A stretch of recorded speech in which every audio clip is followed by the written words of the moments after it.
person and peoples. The Catholic Church has been issuing statements. NCCK has done that. Evangelical Alliance. The Muslims have been speaking. Probably it's only that they haven't been covered as much. You yourself say that this is your 6th stab at an election.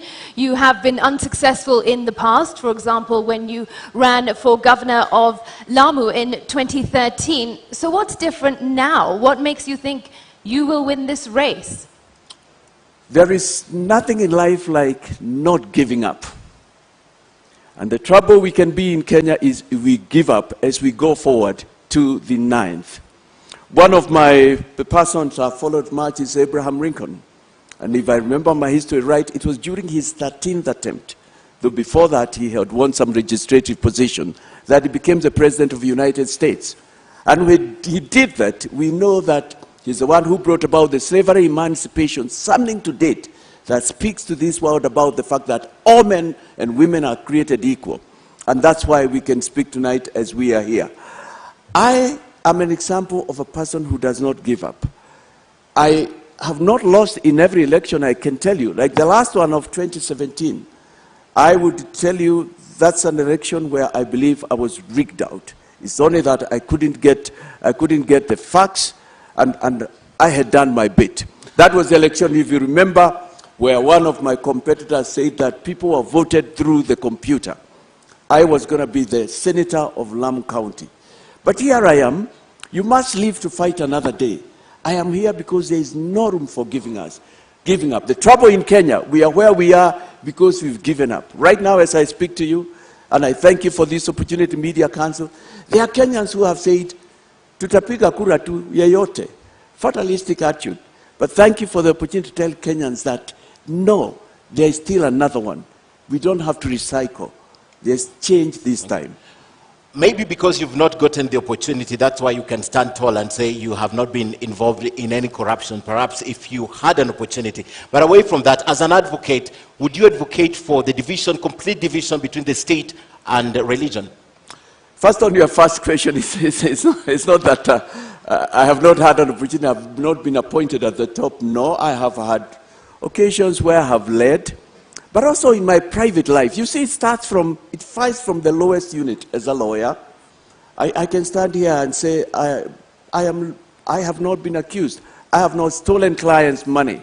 It's not just here. I've had positions of responsibility. I've sat on the Council of the Law Society. I've sat in several corporate and non-governmental and religious boards. But so it's a lifestyle. It's a lifestyle that I'm in. But coming to your question, would I advocate? I think it's important that state and region be separated. And by that, I think we need to define what that means. Because basically, it's saying that every person in a state should be allowed to exercise their faith without the government imposing on them who it is, what faith they should follow. And that's where the whole principle about state and religion comes from. But also, religious organizations have a very important part to play in the nation. They teach about better ways of living, morals. They bring governments to book. They call out when things are not going right. I do not know of any religion that condones corruption, stealing from the poor, taking money from the sick. You know, I do not know of any religion that talks about fighting, hating your neighbor. I know every religion advocates for the golden rule. Love your neighbor, peace. And they are an important component. And in a Ghana government, in a Mwaura Wahiga government, religious leaders will play a very pivotal role. To the extent I believe, in my government, they'll even sit in cabinet.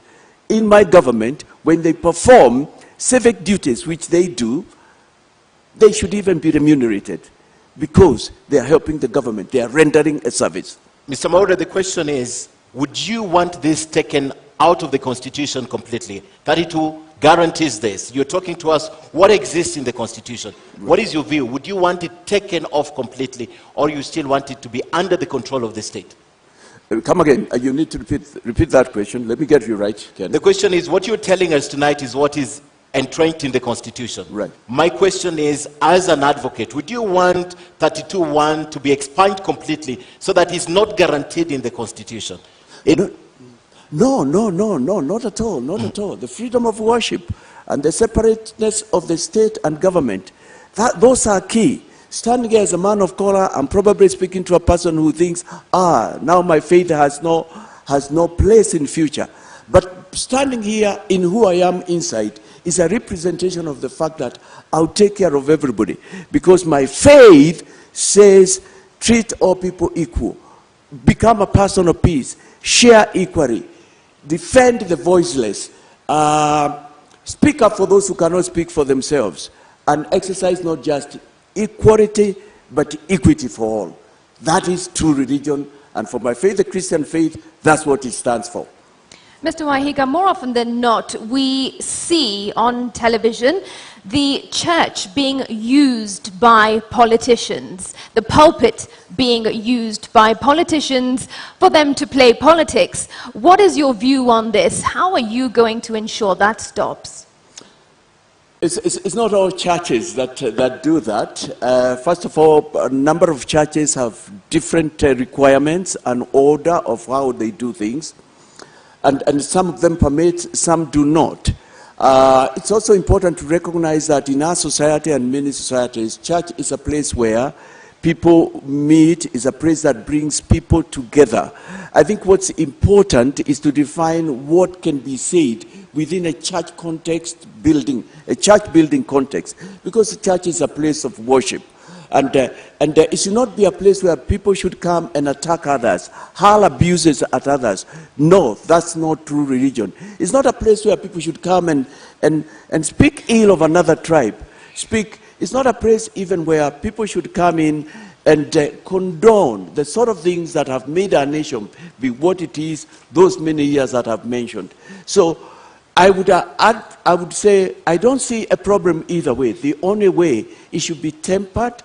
It should be able to pass the same message for which a church sanctuary or any other faith exists. But you haven't quite answered the question. What is it that you will do to ensure that those tempers are brought down and dirty politics are not played in church? I think speaking from here, I would only urge fellow spiritual leaders and religious leaders to, right now we are calling for peace, and I've been calling for that in my campaign. I've been speaking out and reminding Kenyans that we have a life after 9th. We have a nation. Our nation is not completely down and under. There is hope for this nation. And I would just urge them, as the CEO of this nation, I don't think I can order them, nor can I register it as to how they should conduct themselves. But I know our religious leaders of all faiths, and even church leaders who I'm closer to, they know what they should do, and they are listening to us. They are listening to us. We'll now move to the topic of leadership and integrity. Apart from the professional, real record in the professional service, that's the Law Society of Kenya, and what you have done to the community, you don't have an apparent record of public service. What do you bring to the table to Kenyans, to table and tell them, because of this and that, I stand here tall and I can ask you to give me your vote? Public service, I don't have a record. I think what you're saying is that I've not been elected or appointed into a position. Yes, there can only probably be one appointment into any given position. I have indicated the number of years that I've been in the legal profession. That's a position of responsibility. I have been involved, I have led a party for the last 16 years.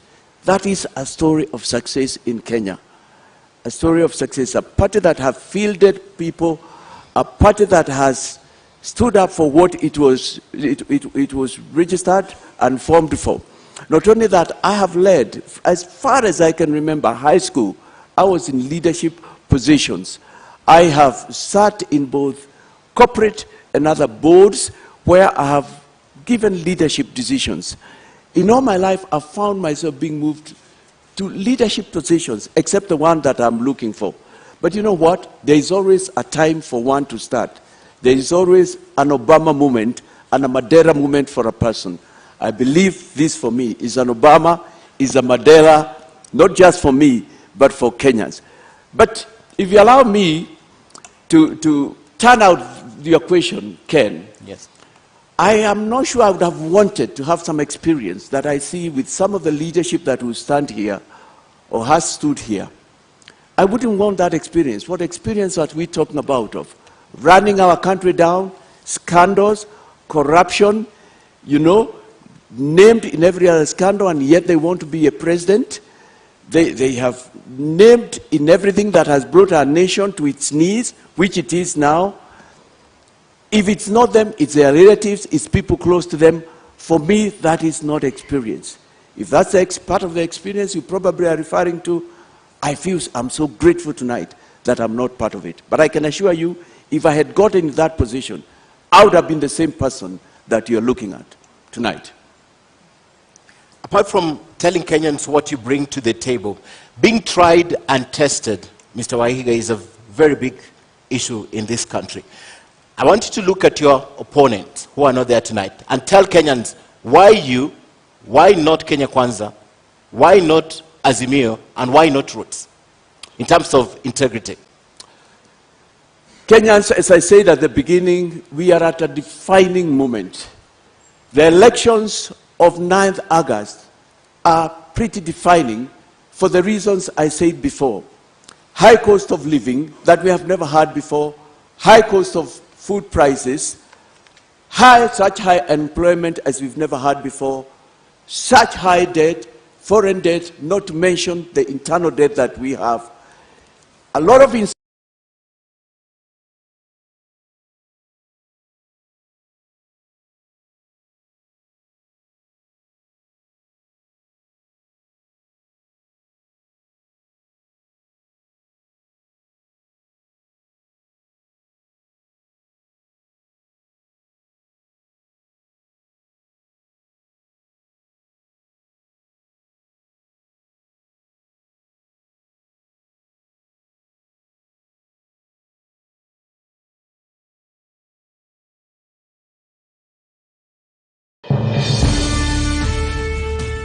we will get money for Kenyans back. David Mwaure Wahiga of the Agano Party. Tuko tayari tarehe 9 mwezi wa 8. William Samoei Ruto of the Kenya Kwanza Alliance. Mungu tayari kutembea na sisi.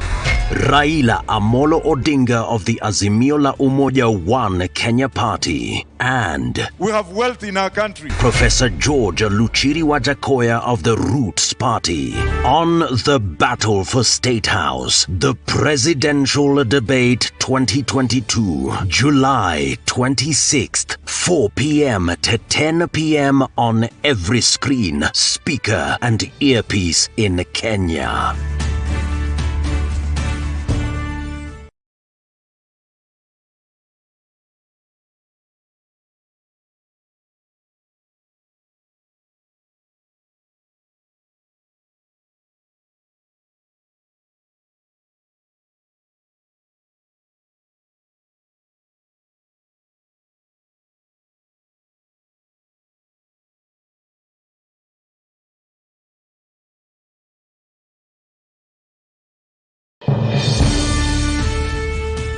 We will get money for Kenyans back. David Mwaure Wahiga of the Agano Party. Tuko tayari tarehe 9 mwezi wa 8. William Samoei Ruto of the Kenya Kwanza Alliance. Mungu tayari kutembea na sisi.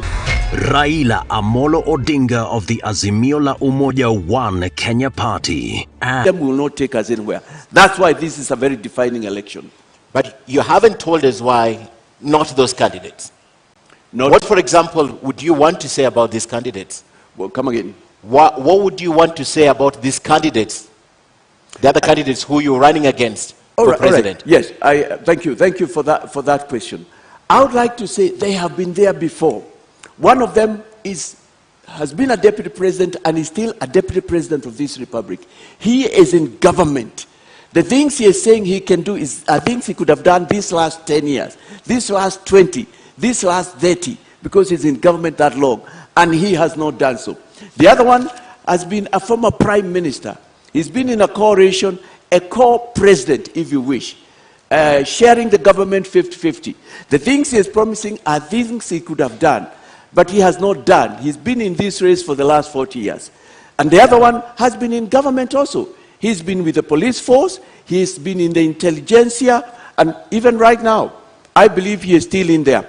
And the thing I'm saying is, if you take even these last 10 years, let me just take these last 10 years, where we have a deputy president who wants to run for presidency. This year, my team and I have counted these last 10 years, not less than 22 scandals that have taken place in broad daylight. And those are the ones that have been reported. There are others, we are told, are secret agreements about contracts to make roads that we don't know what they say. If you go to the former coalition government, where we had one of my competitors has been a co-president, a prime minister. We have counted about 12 scandals, and they have been there. They were even there in the Moi regime. And the final one, you've worked in government, you've traveled across the world, you must know something about our funds which are stashed abroad there. You are in the intelligentsia, you have served, you never retire from that. They don't fit the bill. They are not helping Kenyans. Okay. They are not taking what the issues are. All right, let's turn to our next topic for discussion tonight, and that is the state of the economy. Now, you are on record, Mr. Waihiga, saying that within the first 100 days of assuming office, you will bring down the cost of living for Kenyans. How exactly do you intend to do that, and by how much? You know, this is a serious matter, and I have not just said. In Kenya, we're facing problems at two levels. There's what you refer to Simiriti. There's what I consider as a short term, and there is a long term. Up until we called for the reduction, for a reintroduction of the foods, of the Unga subsidy, Unga was retailing going on to about 250. It was after we had announced in our manifesto that we would bring that. Thankfully, it's been brought down. But that's not all. And I'm glad that we are leading and others are following. We still know that the price of cooking oil is very high. I think now it's about 400. Bread has not come down, retailing 90, 100. Fuel is still at high prices. And those are immediate things. We don't need to wait to restructure our loan, or we don't want to wait, because those are some of the solutions I have had, to plant a kind of plant, probably, and wait for it to be harvested. We don't have to wait, you know, because Kenyans are hungry. They need immediate results. And what I have done, and you'll find that in my manifesto, we sat down with my team of experts and thought, what is the immediate? And our proposals have come in threesome. There was Unga, which has been done. Thank you very much. We thank His Excellency, the President. But in the same measure, we say also other things could have come down. But we have said we shall introduce subsidies into other food products. That's number one. Number two, we have also said that we are going to reduce pay by 50% so that Kenyans can have money they can take home with. And that is something that will benefit about 16, 17 million Kenya shillings. If you are earning about 25,000, you'll be able to take an extra 1,000. If you are earning about 35, 40, that's another 4,000. We have also come and said to spur growth, throw some money into the economy. We shall waive away tax penalties that are accrued after the day we are sworn. All right, and you know, we are looking for ways to put some money in the pocket of Kenyans, something to spur, something to enable them put food on the table. Because as a country, I'm talking to you while we are broke. We are broke as a country. The most we can do is continue borrowing. I'm looking for solutions from within. All right, what can we do now? And you have said that you would reduce pay by 50%, but pay accounts for 25% of Kenya's tax revenue. How then would you meet revenue targets? You know, that is not, it's not a problem. And I was going to say that's not the only problem there is in Kenya. If I take away 50%, the amount of pay we get is 460 billion. 460 billion. So 50% will be 230. When I take that money and I put into the pockets of working Kenyans, I tell you as I stand here, it will perform wonders. Kenyans are looking for any extra shilling that they can get. But how do I bridge that gap? We have tried to work around and see what can we do. And those are short-term measures because Kenyans have to survive. Otherwise, they will die. You know, we pay the taxes. The foreign loan we pay is at 1.3 billion, and we have sat down and said, if we can persuade our friends, and Kenya has many friends. I'm glad they are represented even here by the foreign embassies and diplomats who are here. And tell them, why don't you just accept a repayment of 1 trillion instead of 1.3? That will bring about 300 billion. We can bring back to bridge in the gap, and we are positive that it will be able to do that. But also the 260 billion, that will put in Kenyans' pockets. Kenyans are industrious. Kenyans have goodwill from within. Kenyans are hardworking.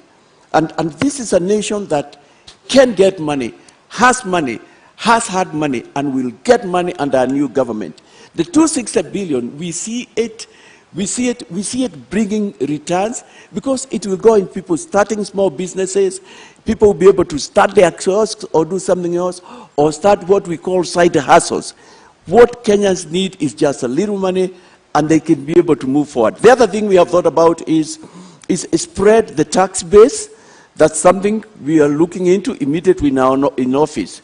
But I need to talk to you about corruption and the money that's stashed abroad. We're coming to that. Yeah, we go to that. But before we talk about that, you're running for president, and you understand also as an advocate of the High Court, Right. that for you to change some of these regulations, you will need Parliament. You give a time frame of about 100 days.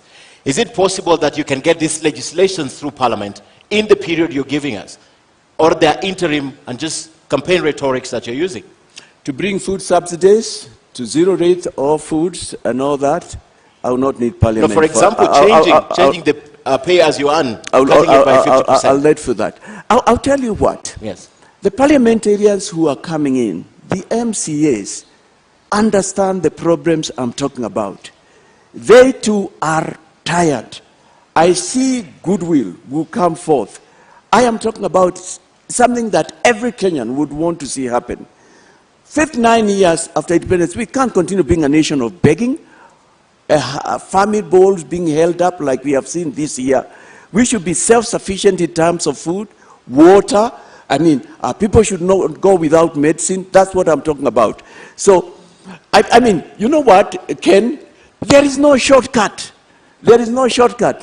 Because I've looked at the manifestos, my other friends, my other competitors, I'm even the one coming with something close to realism, something close to practical. And I believe we'll find ways where I have to use executive orders, which exist, which are there in our constitution. I will apply them. We are in an emergency. We are in a time of war. This time calls for leadership. In your view, what is the biggest challenge to our economy? Is it we don't manufacture enough, we don't trade enough, or is it regulations? It's neither of those. Those could be the others. It's because we steal, we cut away, we siphon money that is supposed to go into our manufacturing, money that's supposed to go into our agriculture. That's what we have specialized in the last 10 years.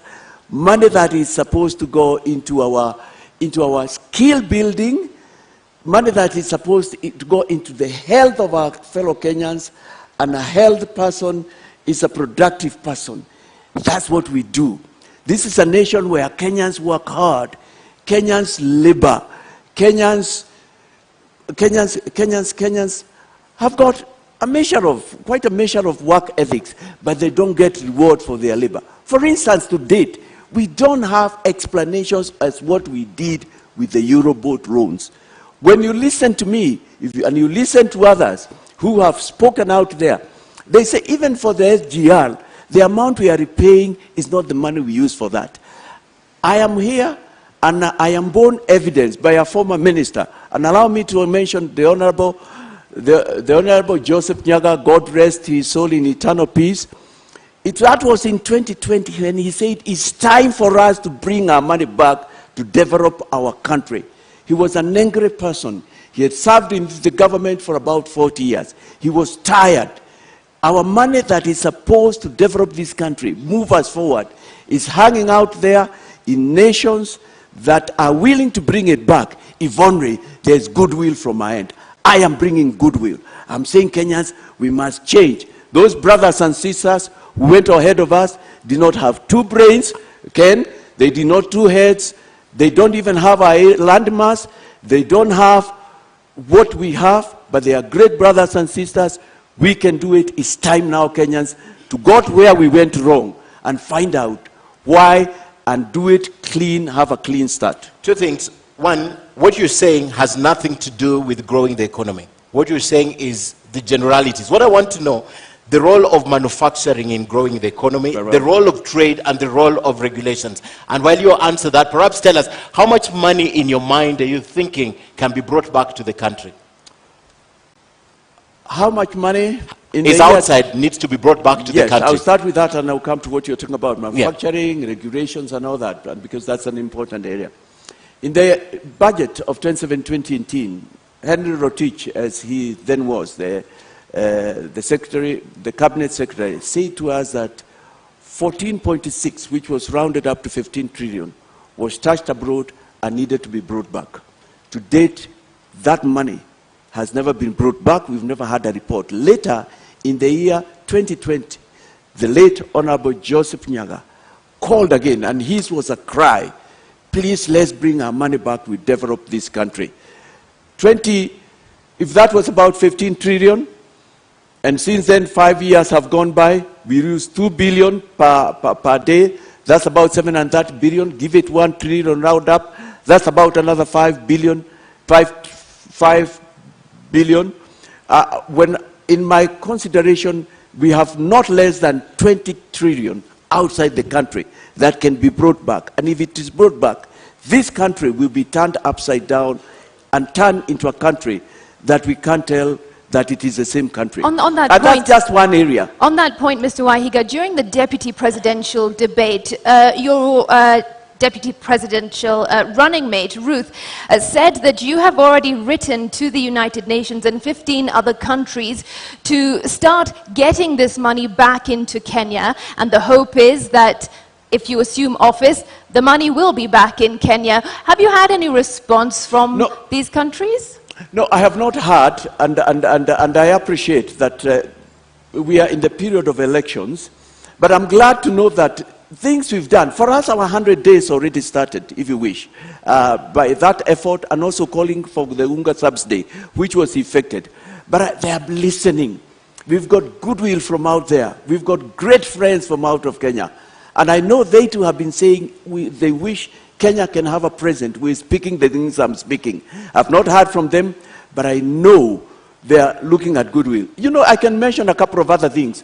During the Jubilee period, we have signed instruments with the Swiss government. The Prime Minister was sometime back here in Kenya, with Theresa May, when she was the Prime Minister, about repatriating our funds which are out there. All right, but you are also on record having said that if these countries do not work with you and your government, you will cut off diplomatic ties. How practical is that? Well, why isn't it? Why can't it be done? If a country is holding our money, it knows that it is supposed to be Eurobond money, or it is money from SGR, and it's aware. What else are we talking about? International cooperation, international friendship?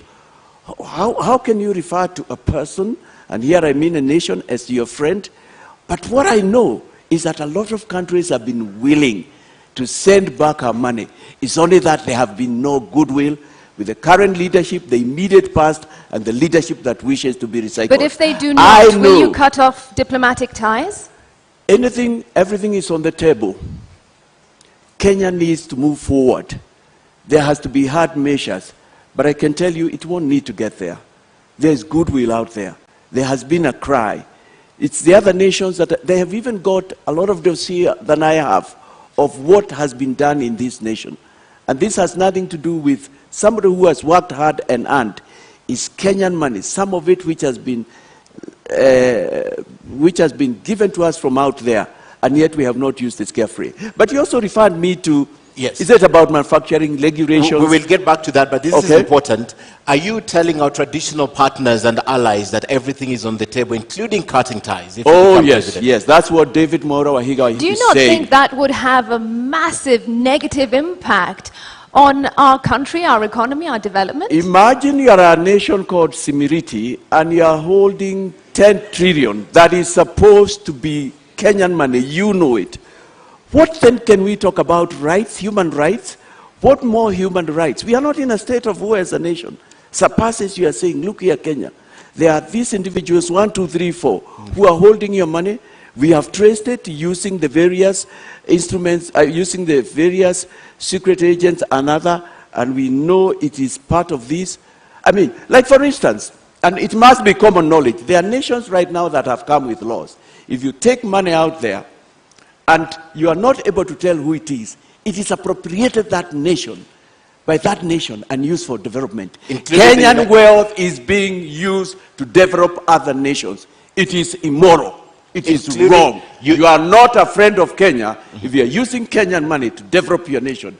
Kenyans are suffering now. They need their money back. Bring our money back is our campaign.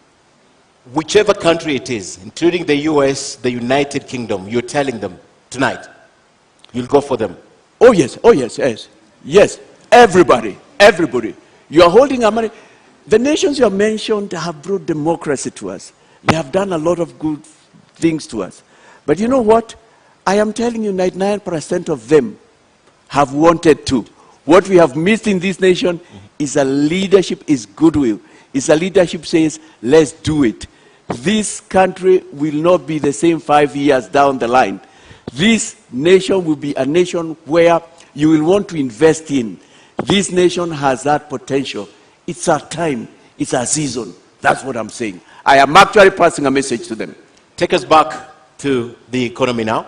Manufacturing, regulations, and trade. Take us back there.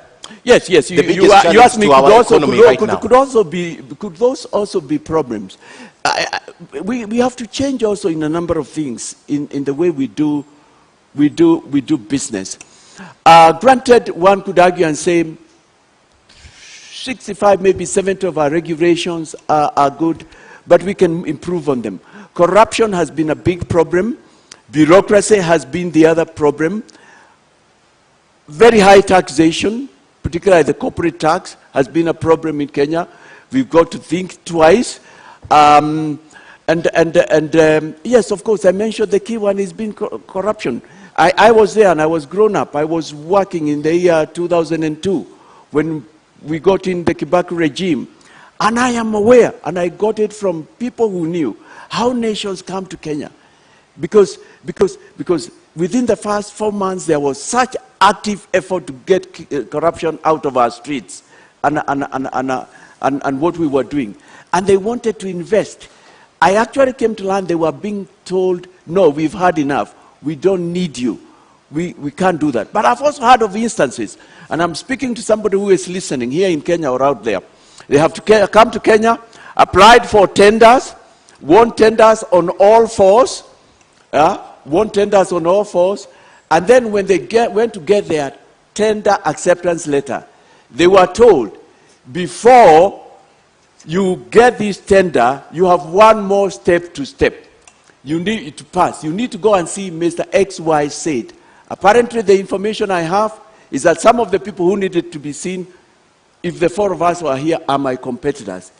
Though you have passed all the steps for the tender, it cannot be approved until a final step, which is not in the official list, is approved. These are facts that are known, and people have said, how can we do this? You told us that it's above board. People know of offices in this country where people went to pay 10%, 20% after they had passed all the tenders. And some of those men and women are going to line up here in coming days, maybe after this or in other platforms, and say we'll fight corruption. Our problem has been corruption, almost in our veins. But I know Kenyans are not corrupt. Kenyans don't like corruption. We showed it in the year 2000. So we need to improve on that. We have had problems with power. You know, infrastructure, both energy and the infrastructure on the ground. Those are the issues that we need to discuss and we need to look into. We have had Kenyans who've gone out there or gained a lot of knowledge. They have wanted to come to Kenya and they have wanted to set up industries, manufacturing entities, to get things going. But you know, bureaucracy, corruption, red tape has been our undoing. Is this the reason why you are advocating for making public all the contracts, starting with SGR, the Expressway, the Lamu Port, Naivasha Dry Port, Kisumu Port? Is this the reason, part of the reason why? Part of the reason, but the other reason, Ken, is that there is no way we can fight future corruption unless we do with the current and the past. We must have a discussion amongst Kenyans. And I know what you are referring to. You are referring to the fact that we have said we'll also establish a Truth and Recovery Commission. We must have a conversation and ask, why have we been this corrupt? Why have we allowed this much corruption? It's got to start there. For South Africa, it had to start there. Truth. The Truth Commission that was set up, it was a starting point and it was key. We must discuss and talk about that. But that's not all that we'll be doing in that. Actually, that will be part of it.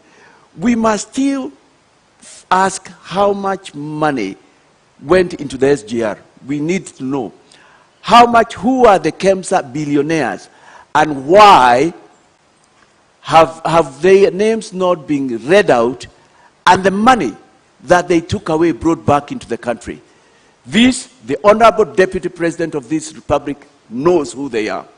This, the former Prime Minister know what they are. This, Professor Wajakoya know who they are, being a person in the intelligentsia. And yet, they are not ready or willing to tell it. How can they fight corruption? How can they lead? How can you also lead when you are not ready to come on a podium like this and tell Kenyans what you want to do for them? As we end the topic on economy, you mentioned earlier 15 trillion shillings that is stashed outside. You mentioned earlier 15 trillion shillings that is stashed outside. Yes. However, this could be the whole amount of money from Kenya that is outside, because the Brookings Institution says that about $12.5 billion. That's the only money that perhaps is illicit trade or illicit flow from Kenya to the other countries that is stashed outside. Why would you be going for even the investments that have been made by Kenyans outside and not specifically this illicit financial money that has been flowing to other countries? Why would you go for everything? No, we go for everything, Ken. For me, that was read by the Minister of the 14.6, 15 trillion. It was the Minister for Finance. It was the Treasury Cabinet Secretary who said that. He had the facts, he had the intelligence, he must have spoken with State House and they knew about it. His speech, some executive summary had been sent round, so it was known. He had contacted foreign governments and known there is probably as much as that. So I find no reason why. I've seen other records that talk about 6 trillion, but you know, we've never had evidence that has been brought back. But let's even come back to Kenya. You and I have not even discussed the 2 billion. The 2 billion, which adds to 730 billion per year. I'll round it up to call it 1 trillion. That's what we lose per year. So if that is what we have lost per year, these last 5 years, that is 5 trillion. During the last 5 years, if everything worked that way, that was another 5 trillion, if my maths work right. What we are saying, even with the 2 billion, we could have paid the 8.2 trillion Kenya shillings. We could have done that from the 2 billion without going for anything out there, and yet we still need to go out there. I mean, this matter of corruption, siphoning public money, and what we've been doing has been our undoing. No country can develop with corruption. And with the level of corruption that we have had in this nation, no wonder we are still begging and our people are going hungry. I've just given the 2 billion. And for us within Agano Party and with our experts, The 2 2 billion, billion 2 billion for us, we say is not even, can't even be a correct The figure. 2 billion, Mr. Maura, the 2 billion from the Institute of Economic Affairs is not necessarily lost. It's been diverted to other uses. So if education was allocated 600 billion, perhaps they took a portion of it to another use, not necessarily lost. So when you do that sum totality, could you just be misleading us? Because this money was allocated to something and probably just diverted to another use and not the intended purpose. Can- That's why we lack classrooms, for example. Ken, the president of our nation, did not lie. He said 2 billion is lost. 2 billion. 2 Do you billion believe does the president not, now? 2 billion does not get into the economy. And later he was heard to say in matters corruption, I mean, he had tried his best. The word he used was his hands were tied. But the That Institute figure- of Economic Affairs says this money is not necessarily lost. It goes to other purposes. I mean, but why can't we see the effect? Why do we have such high cost of living? Why have Kenyans been going hungry? What are these other things? What has the Institute said? For me, I would say it's gone into people's pockets. For me, I would say part of that money would be on its way to some countries. I mean, the whole area of our financial fidelity, our being the shepherd I referred to, our doing what our brothers did. You see, from the word go, Singapore took such a firm and a stern position, the President Lee Kuan Yew, concerning matters corruption. And I submit to us that that nation would not have been where it is if he had done so. No nation can develop with corruption. Rwanda has come up just lately, and look at what our brother is doing. All right. Over there. Still- I mean, phenomenal similarity. I need to emphasize that. Okay. Just recently, it's not even 1963. Give Rwanda another 5 years.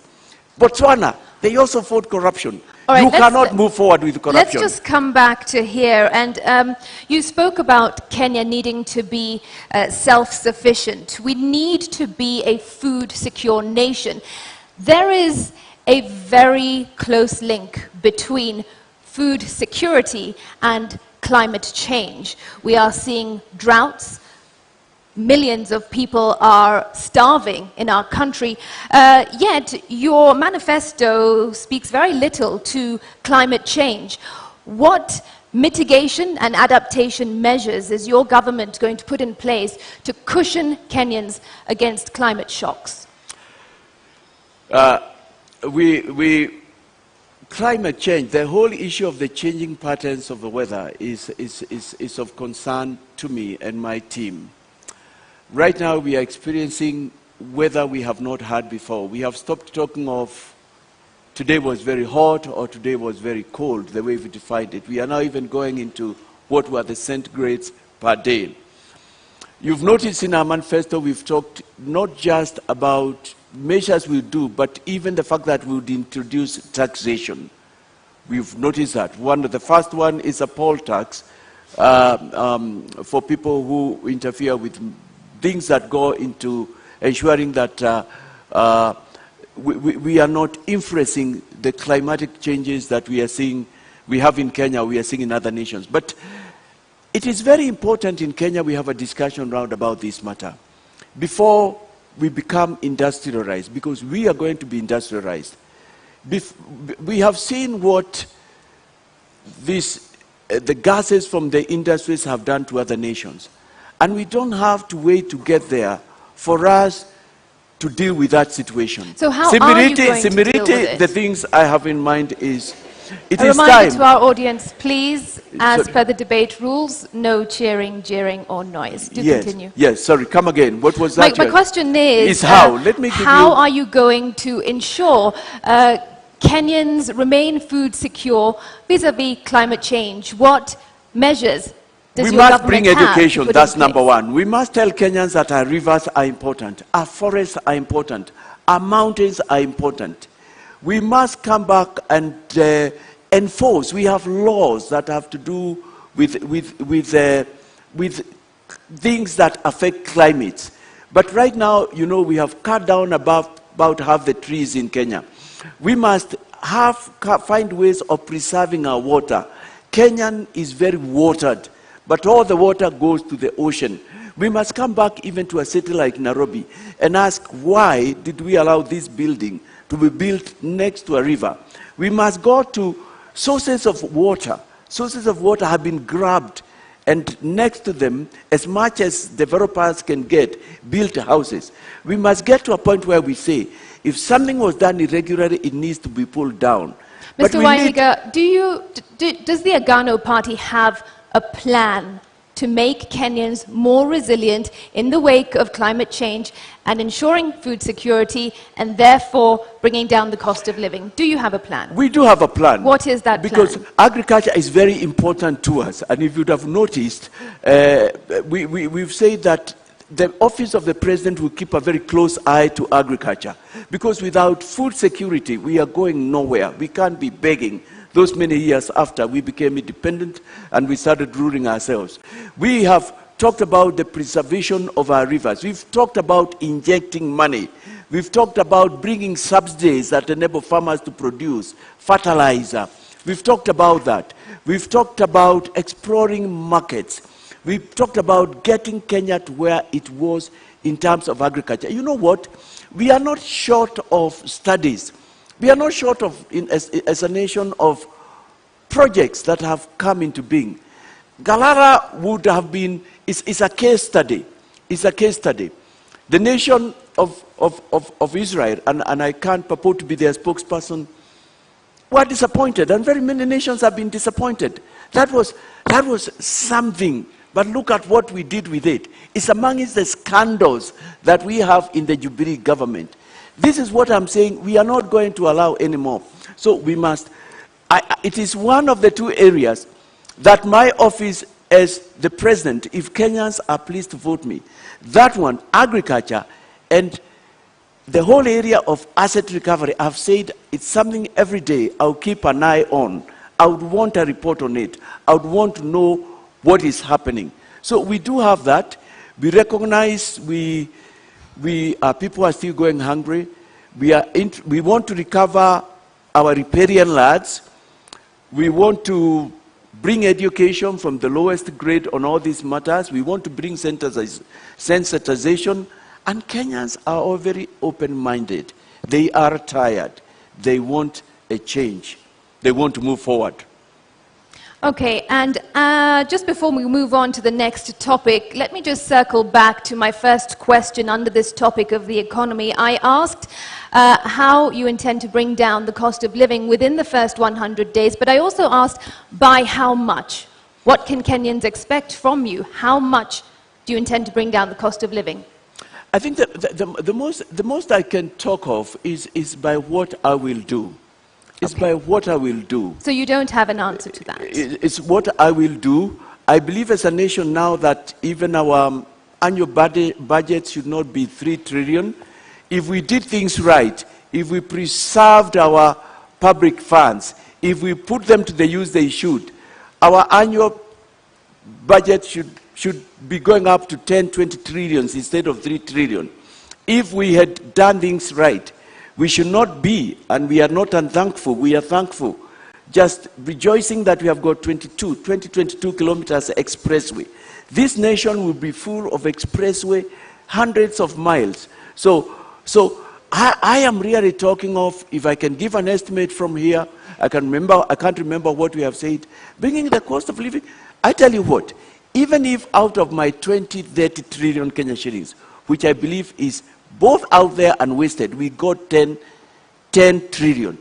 This nation will be flipped upside down. I read something this week in one of the dailies. It was in the Nation newspaper. Let me give credit to an report. And they said that the current road network, which we understand infrastructure, 11,000 kilometers, that's what we built. We built it with 1.5 trillion. Look at what 1.5 trillion can do. What if you have 10? What if you have 15? What you have 20? Kenyans, I'm asking you to take a journey with me. Visualize, close your eye, and see a nation, 59 years, what it should have been. The other nations we talk about, as I look at you, New York, London, Singapore, would be looking up to Kenya. Okay. That's what I want to make Kenya to be. Okay, and we can't end this topic before we talk about employment. It's a huge issue in the country right now, and a number of Kenyans are not employed, particularly those leaving school who are looking for jobs, and even the adult population. Some of them even above 40 years are not employed. And it said statistics also show that about 63% of Kenyans tonight will go to bed without a meal on the table. What is your plan for this group of people if you are elected president to create employment to this country? We've had promises of 1 million jobs a year, 800,000 jobs. What is the Agano plan for this? Might I interject and ask also, how will you create more jobs in the formal sector? Yes. We have looked at that issue. It's close to our hearts. I feel you, I feel Kenyans, because things are bad out there. Things are real bad. We have said in our manifesto that we will endeavor to create employment at all levels. With the 2010 Constitution, we went devolvement. And one of the things we have said in our manifesto that when we bring our funds back, when we stop the siphoning, the 2 billion, when we arrest those people who have made it impossible for the government or the president to move forward, we will give from the national office 40% to the devolved units. And we have said out of that, that is far above even but that's above the 35 that BBI was promising. That even beyond that, we want to ensure that 50 million at least goes to the lowest unit of development, which is the village council. And there are people who would say, how would that happen? And what benefit will it have? For us, we devolved money. Unfortunately, we also devolved corruption, but we never devolved decision making. We are interested, we want Kenyans to decide what they want to do from the lowest unit, the mtaa, the village, the nyumba kumi. And why is this important? Because some part of the job creation will come from there. It is there they will decide we need a road to this area, we need to make a cattle dip if there are areas without. Is there they will decide that we need to have this milk processing. And out there, there are so many youth. It is down at that level where they know their needs are. So that is one way that we'll be able to do that. Secondly, we will be injecting money. I think the picture I would like to bring out to all Kenyans and those listening is, I am not just proposing things we'll do, but I am saying in my government we will have money, and that the money is somewhere. If the money we are talking about comes, we have talked about how we should be able even to give to the youth, to give to the workers, not less than 500 billion Kenya shillings. Because assume that money comes back, or even half of it, or even a quarter of it. Look at the wonders it can do. We've also talked about skills as being important. People need skills. We've talked about giving money to young people so that they can do startups. We've talked about getting rid of certain taxations so that Kenyans can be able to move forward. So we've talked again at bringing back cottage industries. And there's a sense in which they are coming back. Because like when I was growing up in my home area, I was born and grew up in Nakuru County. And in a small town known as Turi, I remember when I was very young, and that's many years, in the early 70s, there was this small place where they were building hooks and they were exporting them. And I know the young people from the area. Okay. Then I was in primary school. I could see them proudly because there was something in the neighborhood that they were doing. In my hometown also of Molo, we had things and concerns that were going on. We had, these last 20 years, we have had a potato industry. The last I heard about it, it hadn't started off. And I'm saying taking industries. So we have had what we are calling Pesa Mashinani, Madaraka Mashinani. Let decisions be made there. So we will inject money. Okay. We will inject goodwill. A potential voter for you has a question for you. Let's take the question.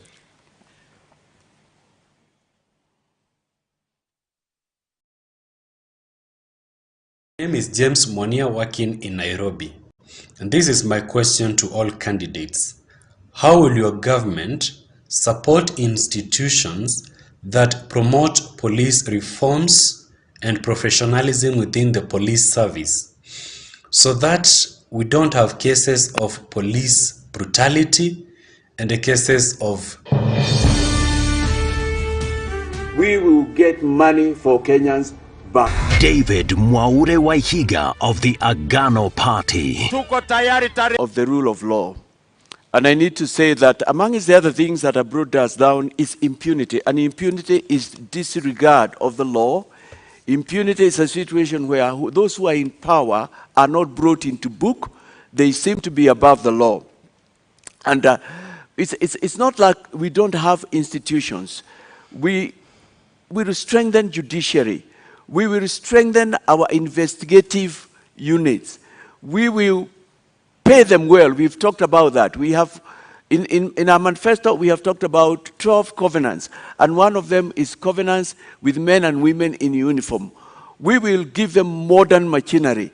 We will get them we will give them freedom to make decisions, you know, in the sense there will be no interference. We will strengthen the offices and other agencies, EACC, that deal with anti-corruption, asset recovery.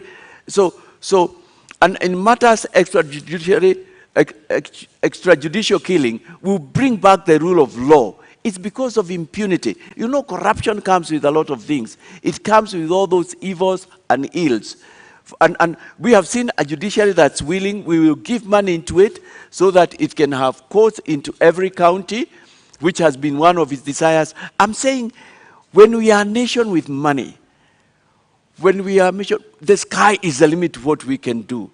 But also when there is goodwill, which is what I'll be bringing from where I am, we should be able to stop all that extrajudicial killing, bring to book, indeed, even revisit those which have not been adjudged to date. And I'm grateful this week we saw the court just do something in the right direction, because we can't continue doing this. It's part of impunity, which my government will deal with. All right. There's also a second question for you, Mr. Mwaure.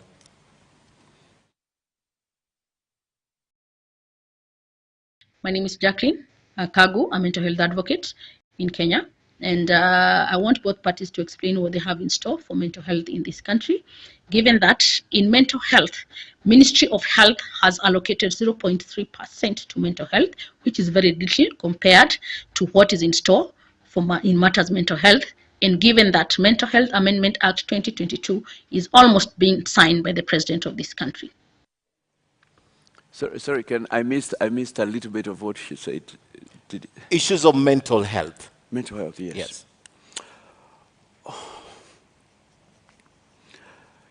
We can't ignore that mental health is here with us. It's with our brothers, it's with our sisters. It's with people very close to us. And that's why I think the suggestion, one of the reasons, the suggestion to introduce, to rigorize the growing of bang in our nation, that's why I'm opposed to that. And I know you'll be asking more about that question. Mental health is over. I personally have had people close to me who have suffered from that. And we need to start tackling that. We need to come up. We have said a lot about in our covenant, Agano na Wakenya kuhusu afya, concerning health. In our hospitals, this is something we will want to give a lot of attention to. Number one, we need to start tracing it from as early as primary school, if not high school, because one of the problems we've had is ignoring that mental health is real and it exists. Number two, we need to come up with what other countries have done. And other countries have come with means and ways and means, where there are even lines where you can call because you feel like taking your life the next 1 minute, and you get a counselor ready waiting for you. We need to come up with places that the government has oversight over. Right now, I'm not sure, I can't say 100% that the government has oversight over rehabilitation. I was checking the other day and it was not clear to me who licenses or how they should be licensed. I mean, and right now it's at very high level with the problems that we have to come. we will give enough money to our health sector. We've talked about at least a 5-level hospital in every county. And in it, we will demand that there be established a Department of Mental Health. How much is enough money? You know what we've been saying? We have 12 covenants with Kenyans. And we are saying to them, you know what, before the end of our first year, we see ourselves getting not less than 12 trillion back into this nation, more. And we have gone as much as saying, we are saying no to corruption, bring our money back, and we have even been had to say 1 trillion for every economic sector in Kenya. If we are not able to give 1 trillion, we are talking about half a trillion. We have money in this nation.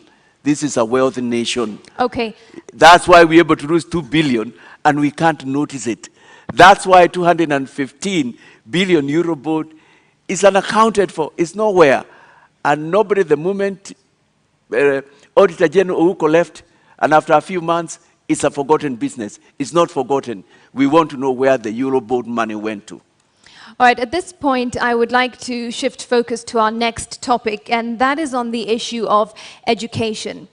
If you assume office in the next few weeks, perhaps, your biggest headache in the education sector will be as early as January, when 2.5 million students will have to transition into secondary school. How are you going to address this crisis of congestion? Because already secondary schools are congested. I know I'll not be the first one to address it. I know there are studies, there are recommendations which have not been able to go into them. But first of all, we have talked about the fact that we introduce free education from Kenyans from the lowest unit to the highest unit. And remember, my government is different from the other. We are saying we will have the money because we are going for the money where it is. Free education, basic education, is in the Constitution. It's enshrined. Yes, but primary it's not and secondary. There. Are you saying that you are also going to give university students free education? We are talking also of university students. It's from the lowest to the highest. And that's something apparently I have found almost every. How are you going to fund that if already our education sector is in a crisis? I am the only candidate who has a solution to where we'll get money to fund our economic. I am the only one. Look at my proposals. I'm the other one who is going for the juggler. And I'm not just that, I am saying we'll go even for the big fish. It doesn't matter who you are. If we have an abacha in this nation, we'll get money from that abacha. That's what we are saying. We are so serious on this matter. But to come back to your question, education is a problem at many levels. We've talked of free education. We've talked about consultation. Right now we have the CBC, and we know what a problem it is. And we will sit down with the stakeholders. We will consult. We will have to find ways, but I think we are going through the first period of the problem is the CBC. Like, but I'm not. They're overlapping. My question is not about CBC. It is about the immediate problem that you're going to face, which is to find space for 2.5 million students in secondary school. You wouldn't have much time. Because we have money, we'll find a way out. So if we have money by January? Build makeshift shelters, we'll have to do that. But I'll tell you what, I'll be taking a corrupt country, but I'll be coming in, both a corrupt and a broke country, but I'll be coming in with money.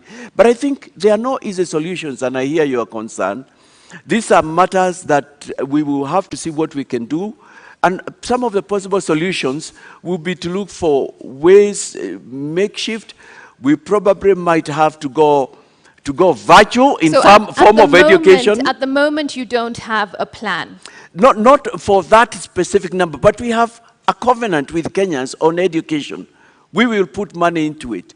We will discuss and improve the CBC, not doing away with it altogether. We have that. We have said we'll give free education. In terms of a specific like that, it may not, again, a manifesto can't contain everything. But we have to find ways. Everybody must go to school. If we have to do it virtually, we will have to go that way. If we have to turn some government offices, I don't know, I have not thought about it.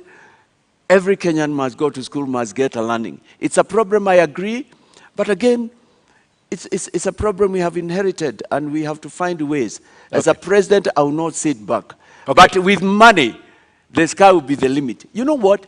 Even classrooms, through fabricated materials, you can build a house, classrooms in a matter of weeks, if not days. You That there understand? will be money in my government. You understand? I want to ask you more about education, but you understand even getting that money to Kenya, the money that you're targeting, must be an issue of legislation, must be an issue of the law. You know, it's at two levels, Ken. I'm talking, first of all, of our money out there, but I'm also talking of wastage from here. Okay. Kenyans showed us in the year 2002 that we can stop corruption. And there was goodwill. Unfortunately, we did not move on and build on that. And when we came back in the current government, we have even gone back to way before the coalition government. Okay. I mean, I know because of the steps we are taking, even by waiving away 50% of pay, Kenyans will sit back. Kenyans love their nation. Kenyans know they have a great nation and say, why are we doing this? It's not right. Okay, let me take you Government, back. an Agano government of Mwaura Wahiga is seeking to improve our lives. He wants to make us a first world. What we are doing is not right. And not only that, we will defend whistleblowers. Kenyans will talk. Kenyans will talk, come to the truth, and the Recovery Commission and tell what is happening. I'd like to take you back now to CBC because you mentioned it in your statement. Parents, most parents are crying out and saying it's not working, it's very expensive for them. Some teachers also, including the Teachers Union, NAT and Coupe, took a stand on CBC earlier on. The only institution that took charge is the government, the national government, through the Ministry of Education, and the president, the outgoing president, has mentioned this. From where you stand, my first question is, would you continue with CBC? Would you rethink CBC if you were elected president, and why? I would rethink CBC in the sense with a view to improving it. I have met parents as well, and I have family members who've got children who are in primary school. And admittedly, CBC has been very costly. Not only that, it's been very involving. But I've met parents from across both ends of the coin, some who have said, there is something good. And I agree because I passed through a bit of CBC. I went to school when we had subjects known as hard work, technical subjects, subjects known as agriculture, where we carried the hoe into school. And we knew, by the time I was grown up, there are things I could do for myself because I've been exposed to them. We will sit down with stakeholders and seek to improve it. It can be good for the future, but right now it's expensive, it's demanding. Kenyans don't have money. We can't continue like this. But again, we have said, this is one sector. Education is key. Kenya is where it is because Kenya values education. Kenyans are educated. We can't go back on this. Right now, we are into ICT, and we would like Kenya to be the country that's leading in those areas like other countries. Okay. So I have answered your question. We will think with a view to improving. One of the biggest voting bloc that perhaps you're looking at as a presidential candidate is the teachers of this country. And the teachers of this country have had a very bad run, according to them, with the government, the outgoing government. And they're wondering today, would you guarantee their interests if you were elected president? And would you put NAT back, for example, to where it was probably 10 years ago? Oh yeah. We have spoken about education. We've talked about increasing salaries to the men and women in uniform. We've talked about the welfare of the men and women in healthcare. I mean, part of the money that should have gone to meet the needs of these people, and they are very critical. I would want Kenyans to be proud to be teachers, to be educators like in other nations. I feel proud when I go home and I meet Mr. Opondo, who is now going to almost 100 years. I haven't seen him in quite a while, who was my primary school teacher, and he is still there. He made me who I am. I feel very proud to walk around and meet policemen who are doing a good day's job, but they are not paid well, their housing, and so on. I am proud with the little security I've granted to meet young men who love their country, who are doing their job, who want to move forward. I'll take care of their welfare because I will have the money. All right, we are almost out of time, but I want to bring a question to you about an issue related to health. If you assumed office in August and a few weeks later it was declared that monkeypox was in Kenya, monkeypox has been declared a global health emergency, what plans would you have in place to address this health crisis? And bear in mind, monkeypox would have come just a few days or weeks after you came into this office. Therefore, you wouldn't have had time to get that money from abroad that you keep referring to. I think the first thing I would like to say with pleasure is that there will be no monkeypox billionaires in my government. And secondly, I'm waiting if the president doesn't do it before I come into power, just like he did with UNGA, and I'm thankful. I have to be the president who will announce, and not just announce who the KEMSA billionaires are, but get the money back from them. I appreciate it will not be easy, and it has been said it will not be easy. I'll seek to work with everybody. I'll seek to work with our friends in Kenya and outside, with the various agencies. We've got trained doctors. We have got, we have Kenyans who listen and want to do what is right, so that I believe there are measures we'll be able to take that can prevent it escalating. But when it comes as an emergency, we have no choice. You have to get to the consolidated fund and elsewhere in the exchequer where we can get money and put it into that, because lives of Kenyans matter. We'll also be careful about who does what, who sources what drugs, who brings what drugs, because that's where we got the KEMSA billionaires. To date, none of my competitors, while they know, wish to tell us who they are. So does your party have a plan to address a health crisis?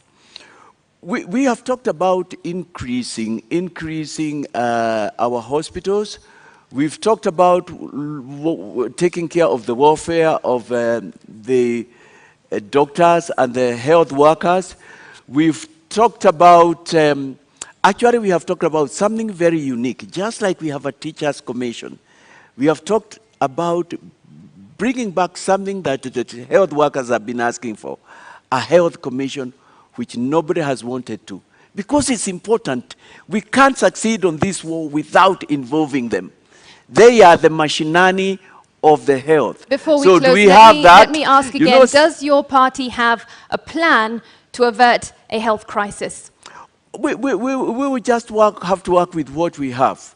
So we will call upon friends. I mean, I am not in government. I'm not like the Deputy President or the Right Honorable, who are both in government in one form or another. I mean, we'll just have to work with what we are. We will call upon friends, our neighbors. We will call upon all doctors. It will be a crisis. And we will ask Kenyans, this is where we are. We'll be transparent. And the international community is, we've seen it come to the aid of various nations. Kenyans, you have heard me.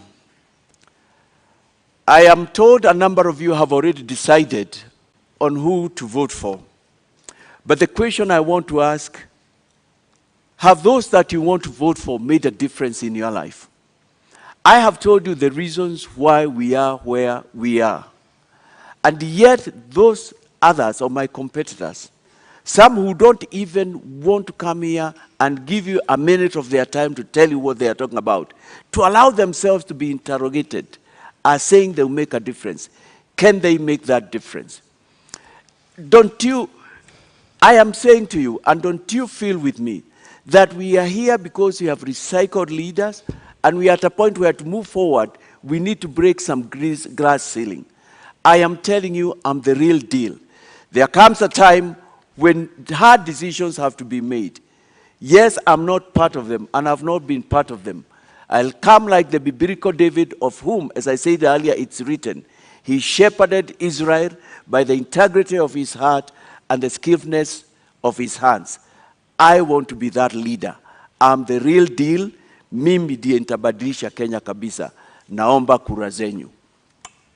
Thank you very much, Mr. Waihiga.